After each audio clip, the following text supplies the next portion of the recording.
உண்மைக்குரியவர்கள் இந்த பிரபஞ்சத்தில் துன்பப்படுகிறார்கள் என்ற கருத்து பொதுவாகவே நிலவிக் கொண்டிருக்கிறது. அதுதான் உண்மை. இதற்கு சிறந்த எடுத்துக்காட்டு அரிச்சந்திரனுடைய கதை.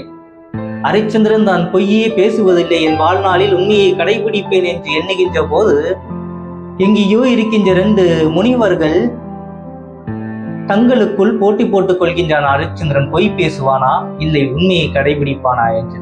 விளைவு அரிச்சந்திரனை பாதிக்கின்றது. அரிச்சந்திரனுடைய பதவி பறிக்கப்படுகின்றது. தான் மன்னராக இருக்கின்றான். மன்னர் பதவியில் இருந்து இறக்கப்படுகின்றான். தன்னுடைய செல்வத்தை இழக்கின்றான்.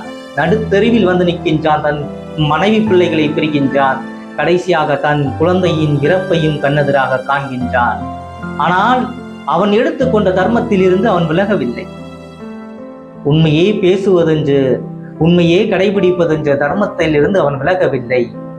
ஒரு மன்னனாக வாழ்ந்து ஒரு சாமானிய மனிதனும் கேடுகட்ட ஒரு அடிமையாக மடிகின்ற ஒரு சூழ்நிலைக்கு இந்த அரிச்சந்திர மன்னன் தள்ளப்படுகின்றான். கடவுள் அவனுக்கு எதிராக காட்சி கொடுக்கின்றான். இந்த கதை எதை சொல்லுகிறது? உண்மையில் உண்மைக்குரியவர்கள் துன்பப்படுகிறார்களா அப்படின்னு கேட்டீங்கன்னா கண்டிப்பா கிடையாது. உண்மைக்குரியவர்கள் இந்த பிரபஞ்சத்தில் துன்பப்படுவது இயல்பானது. ஏனென்றால் மற்ற மனிதர்களை போன்று அவர்கள் ஒன்றை சொல்லிவிட்டு நான் சொல்லவில்லை என்று சொல்ல தெரியாது.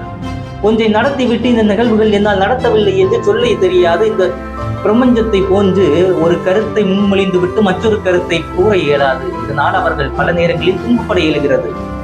இந்த உலகில் எத்தனையோ வீர மன்னர்கள் இருந்திருக்கலாம். இந்த உலகில் எத்தனையோ மகாவீரர்கள் இருந்திருக்கலாம், அழிந்து போயிருக்கலாம். அவர்களை பற்றி பிரபஞ்சம் பேசாமல் போயிருக்கலாம். ஆனால் இன்று அரிச்சந்திரனுடைய கதையை நான் பேசுகிறேன் என்றால் அதற்கு ஒரு காரணம். அவனுடைய உண்மை.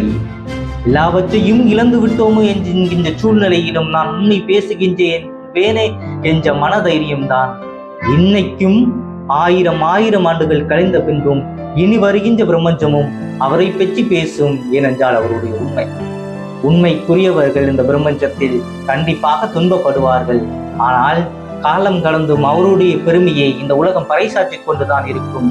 இன்று மட்டுமல்ல, இனி வருகின்ற பல தலைமுறைகள் அவருடைய பெருமையை பேசும். இதுதான் நல்லவர்கள் துன்பப்படுவது இயல்பான ஒன்றுதான். ஆனால் அதனுடைய பலன் மிகப்பெரியது நண்பர்களே.